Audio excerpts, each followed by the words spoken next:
boom, boom, boom, boom. We heard a gunshot. I see dead bodies on the floor. امریکہ میں آتشی ہتھیاروں کے ذریعے تشدد نے اب ایک وبا کی صورت اختیار کر لی ہے. I'm terrified. I'm really terrified. اور بہت سے امریکیوں کے صبر کا پیمانہ لبریز ہو چکا ہے. We are enraged. We are disgusted.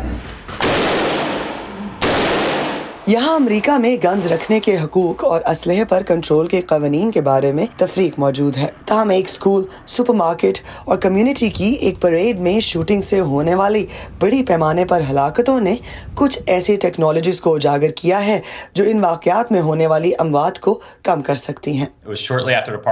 پارکلینڈ school میں ہونے والی شوٹنگ کے کچھ دن بعد میری بیٹی کے اسکول میں لاک ڈاؤن کی مشقوں کا آغاز ہوا، کسی ایکٹیو شوٹر سے بچنے کی مشقوں کا. وہ جب اسکول سے گھر آئی تو وہ بہت ہی پریشان تھی اور ہم نے کہا کہ بس بہت ہو گیا، اب کچھ کرنے کی ضرورت ہے. اور ان واقعات سے ایک آئیڈیا سامنے آیا. میں نے سوچا کہ لوگوں کے چہرے پہچاننے کی ٹیکنالوجی موجود ہے، کیا ہم اس وقت سیکیورٹی کے لیے استعمال کیے جانے والے کیمروں کو اسلحے کا پتہ چلانے کے لیے استعمال نہیں کر سکتے؟ مائک کی کمپنی زیرو آئیز نے گنز کا سراغ لگانے کے لیے ایسا سافٹ ویئر استعمال کیا ہے جو موجودہ سیکیورٹی کیمروں کے ذریعے ملنے والے ڈیٹا سے اسلحے کا پتہ چلانے کے لیے مصنوعی ذہانت کا استعمال کرتا ہے.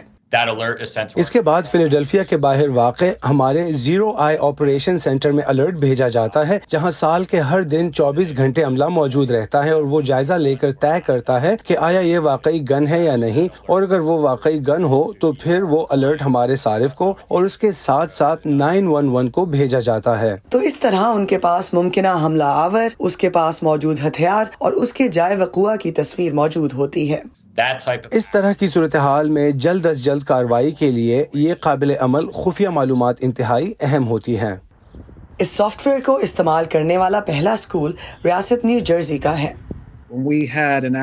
جب ہم نے اس ٹیکنالوجی کے ساتھ ایکٹیو شوٹر مشق کی تو ہمیں زیرو آئیز کی قدر و قیمت کا اندازہ ہوا. جب اس اسکول میں اس ٹیکنالوجی کی مدد سے کسی مسلح شوٹر کے گھس جانے کی مشق کی گئی تو انہیں حملہ آور تک پہنچنے میں تقریباً 1.5 منٹ لگے، جبکہ ٹیکنالوجی کے بغیر اس سے زیادہ وقت لگتا.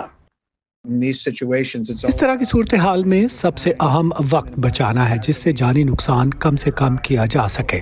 اگر بڑی عوامی تقریبات کی بات کریں تو کچھ جگہ ایوالو ٹیکنالوجی کے گیٹوں پر انحصار کرتے ہیں جن میں ایسے سینسرز اور ٹیکنالوجی استعمال کی جاتی ہے جو انتہائی تیزی سے گنز اور دوسرے ہتھیاروں کا پتہ چلا سکتی ہے، اور اس طرح کسی گڑبڑ کے بغیر ہزاروں لوگوں کو کسی مقام پر داخل ہونے میں مدد ملتی ہے.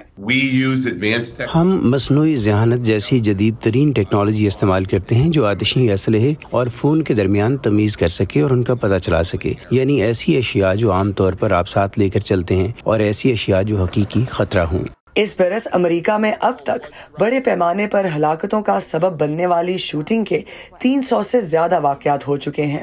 اگرچہ یہ ٹیکنالوجیز شوٹنگ کے مزید واقعات سے بچنے کی کوئی ضمانت تو نہیں دیتے، لیکن یہ عوامی مقامات کو محفوظ بنانے کی کوششوں کا حصہ ضرور ہیں. جولی ٹابو کے ساتھ Iram Abbasi, Voice of America.